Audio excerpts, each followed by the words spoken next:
ಇವತ್ತು ತುಂಬ ಟೇಸ್ಟಿಯಾಗಿರೋ sweet corn egg rice ಯಾವ ರೀತಿ ಮಾಡೋದಂತ ನೋಡೋಣ. ಯಾವುದು ಸಾಸ್ ಬೆಳೆಸ್ತಾರೆ ತುಂಬ ಈಸಿಯಾಗಿ ಹೆಲ್ತಿಯಾಗಿ ಮಾಡೋದು ನಿಮ್ಗೆ ತೋರಿಸ್ಕೊಡ್ತಾ ಇದ್ದೀನಿ. ಈ ಥರ ಅಗಲವಾಗಿರೋ ಕಡಾಯಿಗೆ ಸ್ವಲ್ಪ ಎಣ್ಣೆ ಹಾಕಿ 2ರಿಂದ 3 ಈರುಳ್ಳಿ, ದೊಡ್ಡ ಸೈಜ್ ಈರುಳ್ಳಿ ಸಣ್ಣಗೆ ಕಟ್ ಮಾಡಿಕೊಂಡು ಒಂದು ಹಸಿಮೆಣಸಿನ್ಕಾಯಿ ಹಾಕಿ ಅರ್ಧ ಭಾಗ ಬೇಯೋ ಗಂಟ ನೀವು ನೀಟಾಗಿ ಫ್ರೈ ಮಾಡ್ಕೊಬೇಕು. ಇದು ಬಂದು 5ರಿಂದ 6 ಜನ ಧಾರಾಳವಾಗಿ ತಿನ್ಬೋದು. ಆ ರೀತಿ ನಿಮಗೆ ತೋರಿಸ್ಕೊಡ್ತಾ ಇದ್ದೀನಿ. 2 ಮೊಟ್ಟೆ ಇದ್ದರೆ ಸಾಕು, ನೀವು ಎಗ್ ರೈಸ್ ಧಾರಾಳವಾಗಿ ಮಾಡ್ಬೋದು. ಅದು ಯಾವ ರೀತಿ ಅಂತ ನಿಮ್ಗೆ ತೋರಿಸ್ಕೊಡ್ತಾ ಇದ್ದೀನಿ ನೋಡಿ. ಈ ರೀತಿಗೆ ಅರ್ಧ ಭಾಗ ಈರುಳ್ಳಿ ಬೆಂದಿದೆ. ಸ್ವಲ್ಪ ಉಪ್ಪು ಹಾಕಿ ಮಿಕ್ಸ್ ಮಾಡಿದ ತಕ್ಷಣ ನೀವು ಕ್ಯಾಬೇಜ್ ಹಾಕ್ಕೊಬೋದು. ಇವಾಗ ನೀವು ಇಲ್ಲಿ ಕ್ಯಾಪ್ಸಿಕಮ್ ಕೂಡ ಹಾಕ್ಕೊಬೋದು, ಆಪ್ಷನಲ್, ನಿಮ್ಮ ತರಕಾರಿನೂ ನೀವು ಹಾಕ್ಕೊಬೋದು. ಬಟ್ ಆದರೆ ಈ ರೀತಿ ಮಾಡಿದ್ರೆ ಬೇರೆ ಥರ ಟೇಸ್ಟ್ ಇರುತ್ತೆ. ಕ್ಯಾಬೇಜ್ ಹಾಕ್ಕೊಂಡು ಒಂದು 2 ನಿಮಿಷ ಫ್ರೈ ಆಗಿದ ತಕ್ಷಣ ಆಲ್ರೆಡಿ ಫುಲ್ ಈರುಳ್ಳಿನೂ ಬೆಂದಿದೆ, ಕ್ಯಾಬೇಜು ನೀಟಾಗಿ ಬೆಂದಿದೆ. ಇವಾಗ ಮೀಡಿಯಮ್ ಸೈಜ್ ಟೊಮೆಟೊ ಒಂದು 2 ಟೊಮೆಟೊ ಹಾಕ್ಕೊಳ್ಳಿ. ನೀವೇ ಹೆಲ್ತಿಯಾಗಿ ಮನೇಲೇ ಟೊಮೆಟೊ ಸಾಸ್ ಪ್ರಿಪೇರ್ ಮಾಡಿದರೆ ಈ ಟೊಮೆಟೊನ ಸ್ಕಿಪ್ ಮಾಡಿ ನೀವು ಟೊಮೆಟೊ ಸಾಸ್ ಹಾಕ್ಕೊಬೋದು.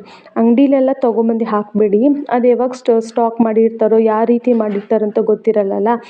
ಆದ್ದರಿಂದ ನಿಮಗೆ ಮನೇಲೇ ನಾನು ತೋರಿಸ್ಕೊಡ್ತಾ ಇರೋದು ಹೋಟ್ಲ್ ಸ್ಟೈಲಲ್ಲೇ ಇರುತ್ತೆ. ಮತ್ತು ಸ್ವೀಟ್ ಕಾರ್ನ ನಾನು ಬಿಡಿಸ್ಕೊಂಡು ಒಂದು 5 ನಿಮಿಷ ಬೇಯಿಸ್ಕೊಂಡು ಹಾಕ್ಕೊತಾ ಇದ್ದೀನಿ. ಮಕ್ಕಳು ಕೊಡೋದ್ರಿಂದ ಚೆನ್ನಾಗಿ ಬೇಯಿಸಿ ಕೊಡಬೇಕಲ್ಲ, ಆದ್ದರಿಂದ ಸ್ವೀಟ್ ಕಾರ್ನ ಸಪ್ರೇಟಾಗಿ ಬಿಡಿಸ್ಬಿಟ್ಟು ಒಂದು 3 ನಿಮಿಷ ಬೇಯಿಸ್ಕೊಂಡ್ರೆ ಸಾಕು, ನೀಟಾಗಿ ಬೆಂದಿರುತ್ತೆ. ಅದು ನೀರೆಲ್ಲ ಸೋಗಿಸ್ಕೊಂಬಿಟ್ಟು ಇದರೊಳಗೆ ಹಾಕ್ಕೊಬೇಕು. ಟೊಮೆಟೊನೂ ಆಲ್ಮೋಸ್ಟ್ ಚೆನ್ನಾಗಿ ಒಂದು 3 ನಿಮಿಷ ಬೆಂದಿದೆ ಮತ್ತು ಸ್ವೀಟ್ ಕಾರ್ನು ಚೆನ್ನಾಗಿ ಬೆಂದಿದೆ. ಇವಾಗ ಏನು ಮಾಡಬೇಕು, ನಾವು ಸ್ಪೈಸಸ್ಗಳು ಹಾಕ್ಕೊಬೇಕು. Chilli powder 1 tablespoon chilli powder ಹಾಕ್ಕೊಳ್ಳಿ. ನೀವು ದೊಡ್ಡವ್ರು ತಿನ್ನೋಂಗಿದ್ರೆ ಇನ್ನೂ ಸ್ವಲ್ಪ ಜಾಸ್ತಿನೇ ಹಾಕ್ಕೊಬೋದು.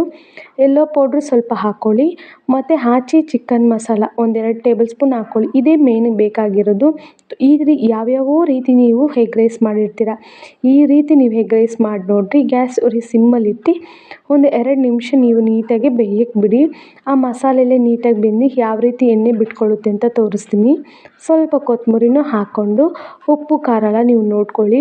ನೆನಪಲ್ಲಿ ಇನ್ನು ನಾವು ಮೊಟ್ಟೆ ಹಾಕಿಲ್ಲ, ಬರೀ ಇಷ್ಟಕ್ಕೆ ಯಾವ ರೀತಿ ನಿಮಗೆ ಕಲರಾಗಿ ಕಾಣ್ತಿದೆ ನೋಡ್ತಾ ಇದ್ದೀರಲ್ಲ. ಇವಾಗ ಒಂದು 2 ನಿಮಿಷ ಎಣ್ಣೆ ಬಿಡೋ ಗಂಟ ನಾವಿಲ್ಲಿ ಬೇಯಿಸ್ಕೊಳ್ಳೋಣ. ನೀವು ಇದನ್ನು ಲಂಚ್ ಬಾಕ್ಸ್ಗೂ ತೊಗೊಂಡೋಗ್ಬೋದು. ಮಕ್ಳಿಗೆ ನೀವು ಈವ್ನಿಂಗ್ ಟೈಮಲ್ಲಿ ನೀವು ಮಾಡಿಕೊಟ್ರೂ ಸರಿ, ಮಕ್ಕಳು ತುಂಬ ಎಂಜಾಯ್ ಮಾಡಿ ತಿಂತಾರೆ ಈ ಎಗ್ ರೈಸ್ನ. ನೋಡಿ, ನಿಮ್ಮ ಕಣ್ಮುಂದೆ 2 ಮೊಟ್ಟೆ ಹಾಕ್ಕೊತಾ ಇದ್ದೀನಿ.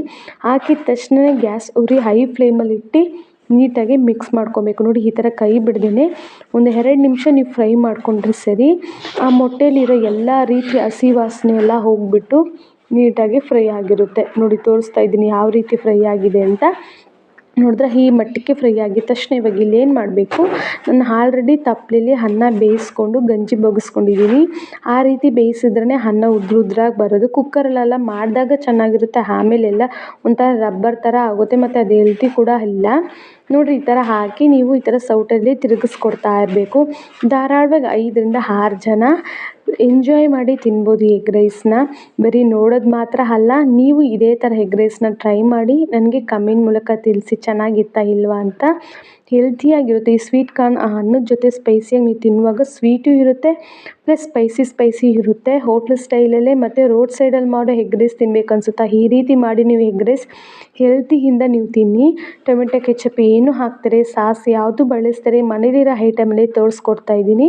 ಈ ಎಗ್ ರೈಸ್ನ ನೀವು ಟ್ರೈ ಮಾಡುವಾಗ ಸ್ವಲ್ಪ ಅನ್ನ ಹಾಕಿ, ಎಲ್ಲ ನಾನು ತೋರಿಸ್ತಿರೋ ಎಲ್ಲ ಕ್ವಾಂಟಿಟಿನೂ ಅದರಲ್ಲೆಲ್ಲ ಅರ್ಧ ಭಾಗ ಹಾಕಿ ನೀವು ಇದೇ ರೀತಿ ಟ್ರೈ ಮಾಡಿ.